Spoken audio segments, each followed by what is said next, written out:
Eggs ఎక్కడెక్కడ delivery చేస్తావు? ఒక ఫెరో షాప్లో మాత్రమే. ఫెరో షాప్ ఎక్కడ?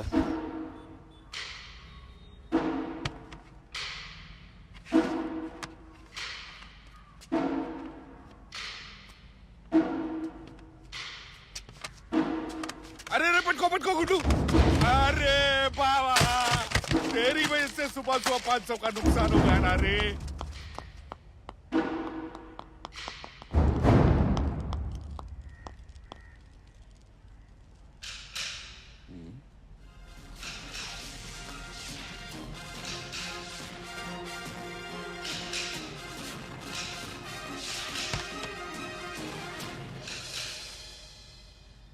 గత వారం కోల్కతా మ్యూజియంలో అపహరణకి గురైన ఫ్యాబర్జే ఎగ్ స్థానంలో డూప్లికేట్ ఎగ్ పెట్టి పారిపోయిన విషయాన్ని చాలా ఆలస్యంగా తెలుసుకున్నారు మ్యూజియం అధికారులు.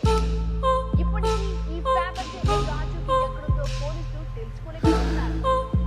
దాదాపు 200 కోట్లు విలువ చేసే ఆ చిన్న ఎగ్ కోసం పోలీసులు చాలా తీవ్రంగా వెతుకుతున్నారు. ఎంతో కట్టుదిట్టమైన సెక్యూరిటీని దాటి కూడా ఆ ఎగ్ ని ఎవరు ఎలా దొంగిలించారో ఎవ్వరికి అంతు చిక్కని ప్రశ్నగా మారింది.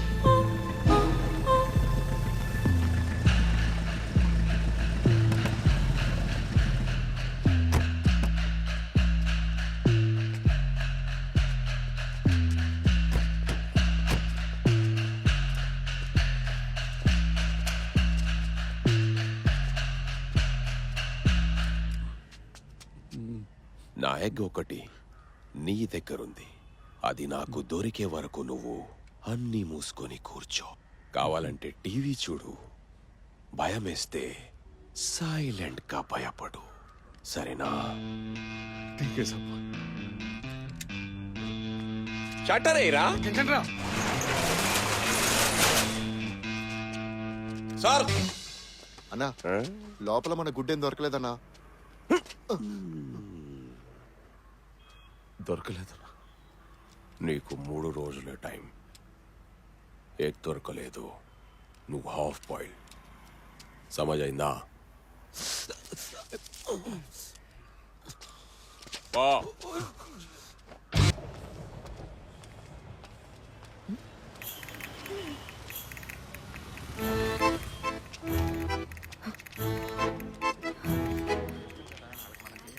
హలో పద్మక్క, చెప్పాను పద్మ.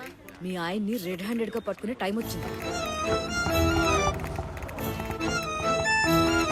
తొందరగా దిగక్క. యాడికి తీసుకొచ్చావు అనుకున్నా?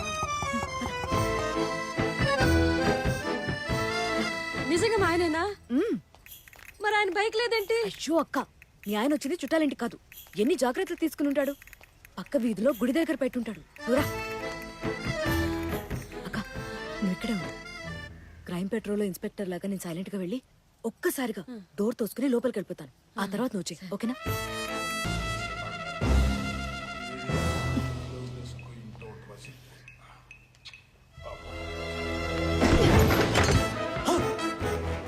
అక్క తొందరగా రా.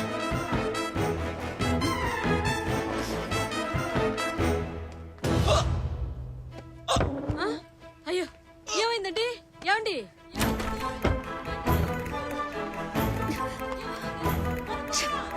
మా ఆయన గుండెపోటు వచ్చిందా? అయ్యో నా దేవుడు పడిపోయాడే. అక్క నటిస్తున్నాడు. నువ్వు నోరు మూసుకో. ఫ్లాట్ విత్ ఫర్నిచర్ అంటే చూడడానికి వచ్చారు పొద్దు. అక్క అక్క ఇంకా నటిస్తున్నాడక్క. దీని మాటలు విని నా తాళి మీదకి తెచ్చుకున్నారండి. నన్ను క్షమించండి. అయ్యో పొద్దు నేను వెళ్ళిపోతున్నాను పొద్దు. అలా అనకండి. నువ్వు పెట్టిన ఒడియాలు తిరగకుండా వెళ్ళిపోతున్నాను పొద్దు. ఇంక మనం విడిపోయే సమయం వచ్చింది పొద్దు.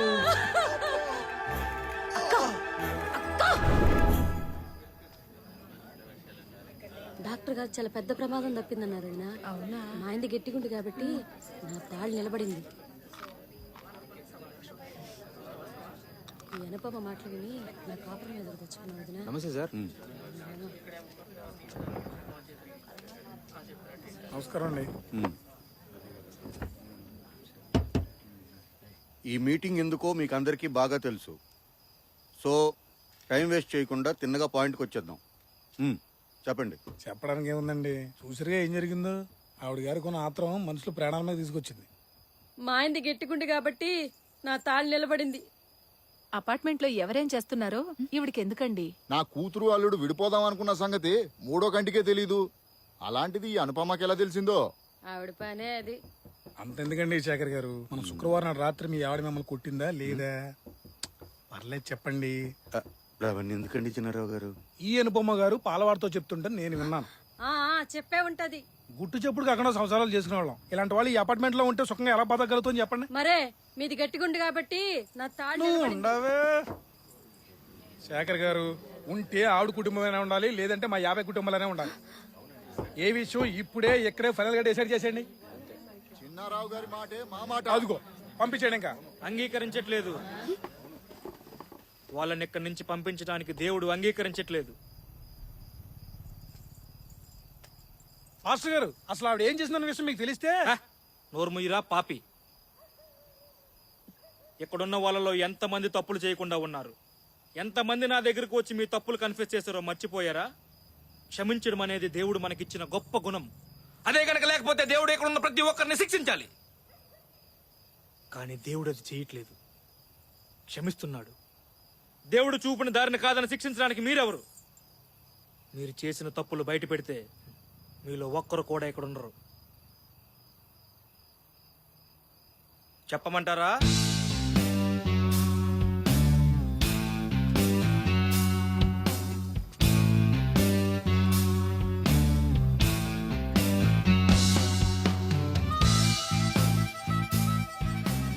మనందరం గౌరవించే మన పాస్టర్ డానియల్ బాబు గారు మిస్సెస్ అనుపమా మోహన్ క్షమించమన్నారు కాబట్టి ఈసారికి ఆవిడని ఎక్స్క్యూజ్ చేస్తూ గట్టి వార్నింగ్ ఇస్తున్నాం. ఏమంటారండి? అంతేనండి. పద్మా పదా పదండి. ఇక్కడ తలదించుకొని నిలబడితే ఏం లాభం? కింద అందరి ముందు నా పరువు తీసి. సారీ అండి. మాట్లాడకు. అసలు బయట వాళ్ళ గొడవలని నీకెందుకే? ఎన్నిసార్లు చెప్తే అర్థమవుతుంది ఈ మట్టి బుర్రకి? ఎప్పుడు చూసినా వాళ్ళ ఇంట్లో ఏం జరుగుతుంది, వీళ్ళ ఇంట్లో ఏం జరుగుతుంది, అది తప్ప వేరే ధ్యాసే ఉండదా నీకు? లంచ్ బాక్స్ లో కూర ఉంటే ఉప్పు ఉండదు, ఉప్పు ఉంటే కారం ఉండదు, అసలు అప్పుడప్పుడు లంచ్ బాక్స్ లో ఫుడ్డే ఉండదు. నీకు చెప్పి చెప్పి నా నోరు పోతుంది. బయట వాళ్ళ మీద పెట్టే ధ్యాసలో కొద్దిగైనా మన ఇంటి మీద పెట్టు. నీకు ఒక భర్త ఉన్నాడు, ఒక కొడుకున్నాడు, ఆ విషయం మర్చిపోయావా?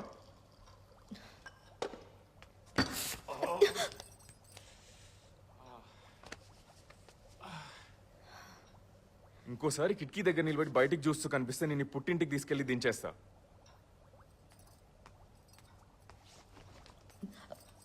భోజనం చేసి వెళ్ళండి.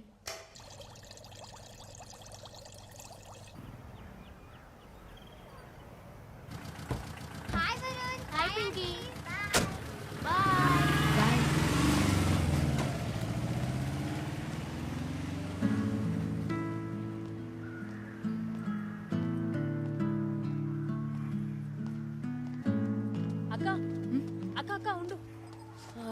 ఏంది రాత్రి ఏదో మీటింగ్ అయిందట, మన వాచ్మెన్ చెప్పిండు. ఆ చిన్నారావు ఉన్నాడే, అతను సీక్రెట్ గా ఎఫ్ఐఆర్ నడిపిస్తుంటే రెడ్ హ్యాండెడ్ గా పట్టిద్దామని అనుకున్నాను. మొత్తం సీన్ రివర్స్ నా మీదకి వచ్చింది. ఇక చూడు, ఇదే ఛాన్స్ అని అందరూ నా మీద ఫైర్ అయ్యారు. ఉన్నవి లేనివి అన్నీ చెప్పేశారు. అట్లయిందా మొత్తానికి? వాళ్ళు అంటే అన్నారులే కానీ మా ఆయన కూడా చాలా కోప్పడ్డారే. పొద్దున్న ఏం మాట్లాడకుండా ఆఫీస్కి వెళ్ళారు. సరిగ్గా టిఫిన్ కూడా చేయలేదు తెలుసా. చాలా బాధగా ఉంది. ఇవన్నీ నీకు అలవాటే కదక్క. సారీ సారీ, పోదాం. నిజంగానే ఇల్లు ఖాళీ చేయించేస్తారేమో అని ఎంత భయం వేసిందో తెలుసా.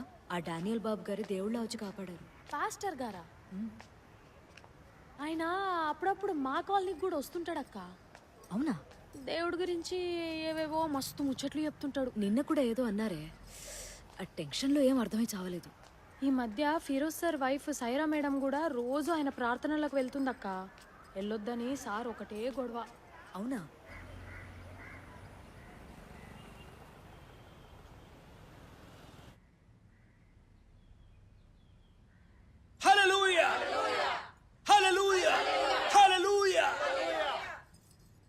దేవుడు రావాలి రావాలి అని అందరూ కోరుకుంటారు. దానికి ఇంక ఎంతో సమయం లేదు. దేవుడు వచ్చేస్తున్నాడు. దేవుడు ఈ భూమి మీదకు వచ్చే రోజు దగ్గర పడింది. ప్రాయశ్చిత్తమే ఆ దేవుణ్ణి చేరుకోవడానికి ఉన్న ఒకే ఒక్క దారి. ఆలస్యం వద్దు, సమయం లేదు. రండి, ఇప్పుడే, ఇక్కడే. మీ తప్పులను కడిగి వేసుకోవడానికి సిద్ధంగా ఇక్కడ ఎవరున్నారు? ఎవరున్నారు? ఎవరు సిద్ధంగా ఉన్నారు? నేను. మన మధ్యలో ఒక పాపి ఉంది. చెప్పు.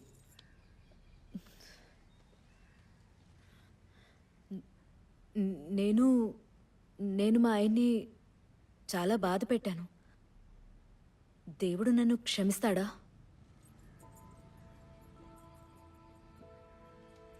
జీసస్కి చిన్నప్పటి నుండి గొర్రె పిల్లలంటే ఎంతో ఇష్టం.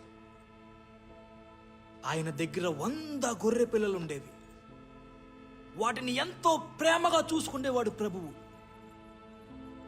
ఆ గొర్రెల మంద నుంచి ఒక గొర్రె పిల్ల అన్నింటికంటే ముందే ఇంటికి వెళ్దామని అడ్డదారిలో వెళ్ళి ఒక అడవిలో దారి తప్పిపోయింది.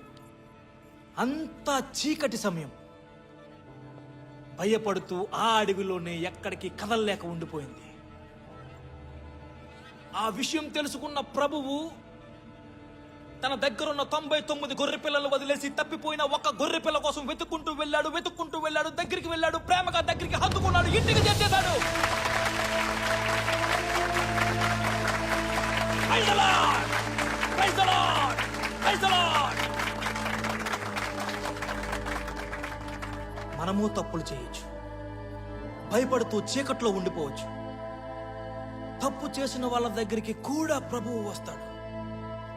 తప్పు చేసిన వాళ్ళని ఇంకా దగ్గరికి తీసుకుని ప్రేమగా హత్తుకుంటాడు. ప్రభువుకి అందరూ సమానమే. ఈ గొర్రె పిల్ల ఒకప్పుడు పాపి, కానీ ఇప్పుడు కాదు.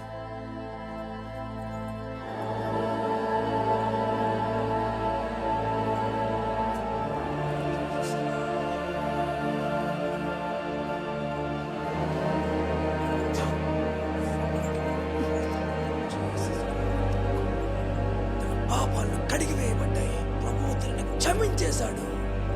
Jesus. Amen. Praise the lord.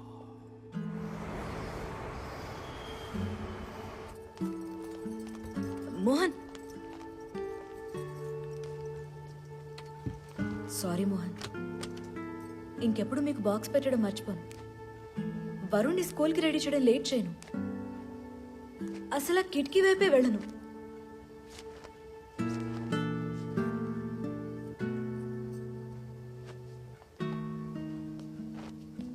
ఒకప్పుడు నేను తప్పిపోయిన గొర్రె పిల్లని మోహన్. చీకట్లో దారి తప్పి వెళ్ళిపోయాను. కానీ ఆ దేవుడు 99 గొర్రెల్ని వదిలేసి నా కోసం వచ్చాడు మోహన్. నా పాపాలన్నీ కడిగేశాడు. నన్ను చూస్తే తెలియట్లా నేను మారిపోయానని? మారిపోయాను మోహన్. అమ్మయ్యా, నవ్వేశారా? పొద్దున మీరు అలా ఏం తినకుండా వెళ్ళిపోతే నాకు ఏడుపు వచ్చింది. రోజంతా నాకు కూడా ఏం తినాలని అనిపించలేదు, కానీ ఆకలేసిందని కొంచెం తిన్నాను. రండి కలిసి భోంచేద్దాం. మీకు ఇష్టమైనవన్నీ చేశాను.